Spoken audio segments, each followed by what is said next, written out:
پانی اور مٹی کو اچھی طرح ملا لیا جاتا ہے، اور ہم دیکھتے ہیں کہ پانی کی سطح مٹی سے کافی اوپر ہے۔ پانی اس لیے زیادہ ڈالا جاتا ہے تاکہ جو بھی نمکیات، میل یا آلودگی ہے وہ سب اوپر تیرنے لگے، اور پھر وہ گندگی اور غلاظت والا پانی آسانی سے نکالا جا سکے۔ اس مٹی کو 24 گھنٹے تک بھگونے کے لیے چھوڑنا ہوگا۔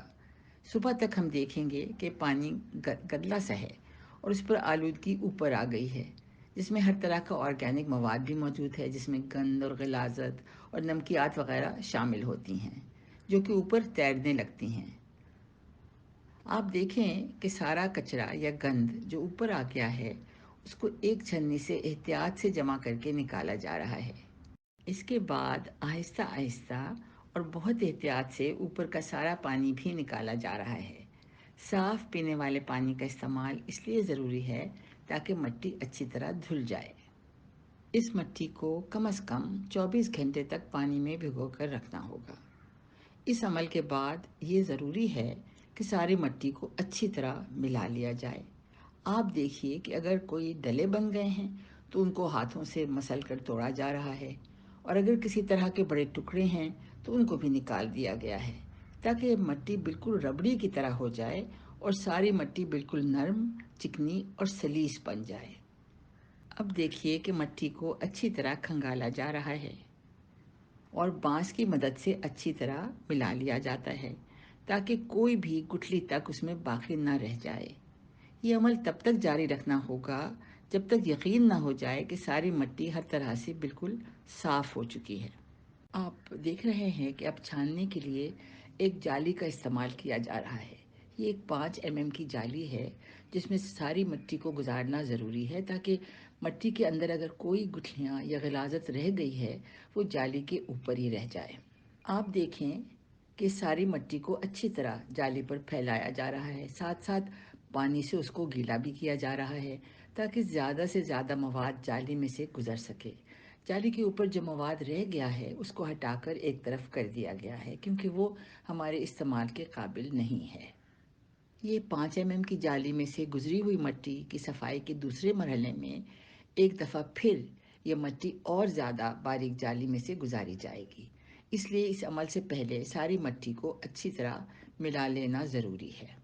جب اس مٹی کو اچھی طرح ملا لیا گیا ہے تو آپ دیکھیں کہ ایک 2 mm کی جالی ڈرم پر رکھ دی گئی ہے اور مٹی کے مگ بھر بھر کے اس کے اوپر ڈالے جا رہے ہیں۔ حالانکہ یہ مٹی کافی صاف نظر آتی ہے، لیکن آپ دیکھیے کہ اسے اب بھی اور صفائی کی ضرورت ہے۔ چنانچہ اس باریک جالی پر مٹی پھیلانے کا عمل جاری ہے تاکہ زیادہ سے زیادہ مٹی اس باریک 2 mm کی جالی میں سے گزاری جا سکے۔ آپ دیکھ رہے ہیں کہ پہلے چھاننے کے عمل کے مقابلے میں اس میں کم کچرا ہے، لیکن پھر بھی کچھ نہ کچھ غلاظت اس میں بھی ابھی موجود ہے۔ جب ساری مٹی کو اس جالی میں سے گزار لیا گیا ہے تو ایک دفعہ پھر جو بھی مواد اس پتلی جالی کے اوپر رہ گیا ہے اس کو ہٹا کر پھینک دینا ہوگا کیونکہ وہ ہمارے کام کے قابل نہیں ہے۔ اب جو مواد ڈرم میں ہمیں نظر آ رہا ہے وہ اگر ہاتھ ڈال کر دیکھیں تو اب وہ کافی صاف اور سلیس ہے، لیکن صفائی کا ایک مرحلہ اور بھی باقی ہے، وہ ہے اس ساری مٹی کو ایک ململ کے ٹکڑے میں سے گزار کر چھاننے کا۔ آپ دیکھیں کہ ایک بالٹی پر ایک ململ کا کپڑا تان دیا گیا ہے جس کو اچھی طرح بالٹی کے گرد باندھ دیا گیا ہے اور چھاننے کا عمل شروع ہے۔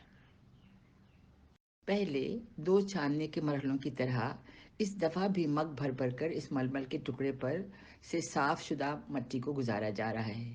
یہ عمل ہاتھوں سے کیا جاتا ہے تاکہ ململ کا کپڑا پھٹنے کا کوئی امکان نہ ہو۔ آپ دیکھیں کہ اس کام کو بہت آہستہ اور احتیاط سے کرنے کی ضرورت ہے تاکہ ساری مٹی اچھی طرح سے چھانی جا سکے۔ ہاتھ سے مسلنے میں یہ فائدہ ہے کہ اگر کوئی گٹھلی بچ گئی ہے تو وہ بھی ساتھ ساتھ توڑی جا سکے، اور جیسے جیسے ململ پر کوئی مواد جمع ہوتا ہے اس کو وہاں سے ہٹاتے رہیں۔ اس عمل کو تب تک جاری رکھنا ہوگا جب تک کہ ساری مٹی ململ کے کپڑے میں سے گزار نہ لی گئی ہو۔ آپ دیکھیں کہ یہ بہت محنت کا کام ہے اور اس کے لیے بہت زیادہ تگ و دو کرنے کی ضرورت ہے، اور اس تردد کے بعد جب اس میں ہاتھ ڈالا جاتا ہے تو پتہ چلتا ہے کہ یہ مٹی کس قدر صاف ستھری اور سلیس بن گئی ہے۔ اب جب کہ مٹی بالکل صاف ہو گئی ہے، اس میں سے ہمیں پانی کو خشک کرنا ہوگا تاکہ اس کو کام میں لایا جا سکے۔ اس کام کے لیے ہمیں ایسی جگہ یا کمرے کا انتخاب کرنا ہوگا جہاں سایہ ہو اور دھوپ کا گزر نہ ہو، اور جہاں ہماری مٹی گرد و غبار سے بھی بچی رہے۔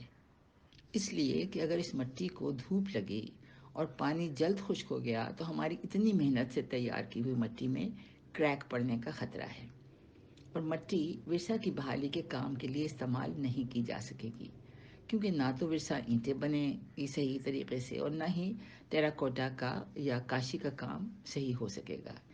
اس لیے اس مٹی کو صحیح طور پر اور قدرتی طریقے سے سکھانے کے عمل کی اتنی ہی اہمیت ہے جتنی کہ اس کو صحیح طریقے سے صاف کرنے کی مختلف منزلوں کی ہے۔ آپ دیکھیے کہ مٹی کو سکھانے کے لیے ایک کمرے کا انتخاب کیا گیا ہے جہاں سورج کی شعاعیں یا دھوپ کا آنے کا کوئی امکان نہیں، اور جہاں فرش پر بوریاں بچھا دی گئی ہیں۔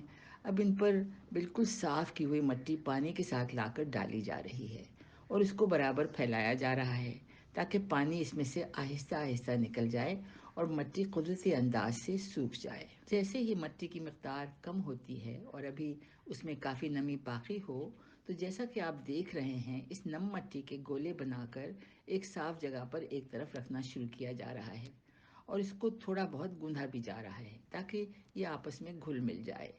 یہ بھی کافی محنت کا کام ہے، لیکن اس طرح کرنے سے مٹی اور زیادہ مکس ہو جائے گی۔ اب یہ ضروری ہے کہ اتنی محنت سے تیار شدہ مٹی سنبھال کر رکھی جائے۔ آپ دیکھیں کہ اس مٹی میں نمی کافی ہے، اور تھوڑے تھوڑے کر کے اس کے گولے بنا کر اس کو ایک پولی تھین کی چادر پر اکٹھا کیا جا رہا ہے، اور پھر اس ساری مٹی کا ایک بہت بڑا سا گولا بنا دیا گیا ہے تاکہ اسے پولی تھین کی چادر میں اچھی طرح لپیٹا جا سکے۔